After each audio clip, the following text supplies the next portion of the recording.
Mayihlome Tshwete and Zizo met in 2011 at Malusi Gigaba's 40th birthday party. Zizo was there with variety show Selima Tunzi to cover the event, and Mayihlome was part of the organizing committee since Malusi Gigaba was the Home Affairs Minister and Mayihlome's boss at the time. Of course, Mayihlome saw beauty and walked up to Zizo and said something she doesn't remember now. He asked to buy her a drink and she agreed.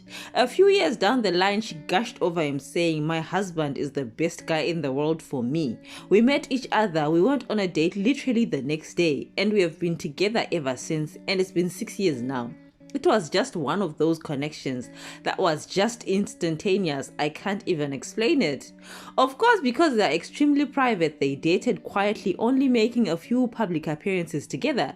They got engaged in 2014, and by the end of 2015, Zizo was heavily pregnant with their son.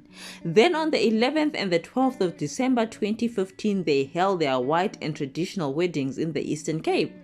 Their high-profile weddings were attended by cabinet ministers and celebrities alike. Maybe marriage was their way of trying to fix the issues that they had, because tabloids report that things were already falling apart in the first year of marriage. 3 months after the wedding, Vukile, their son, was born. And because they are private, not so much was heard from the lovebirds, although Zizo and Mayihlome posted a few posts that indicated that the two were enjoying married life. But soon enough, the cracks started showing. By the end of 2017, they had removed each other's photos from social media and the rings were off.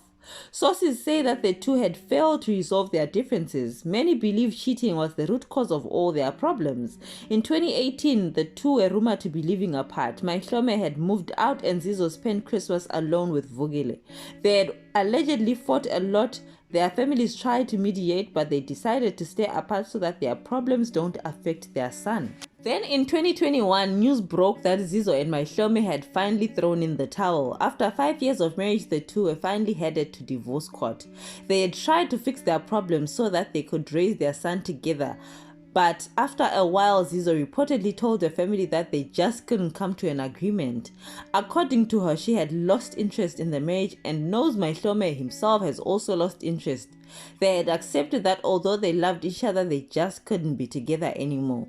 The two met to divide their assets. They agreed that Mayihlome would take the Midrand property and that Zizo remain in 4 ways with their son Vukile. They also agreed that they would both keep their cars. While Zizo has never said anything, after a lot of speculation over his marital status, Mayihlome himself came out and said he was no longer married to Zizo and that the two were just co-parenting. As of 2022, Zizo and Mayihlome are no longer together. But there is definitely no bad blood between the two.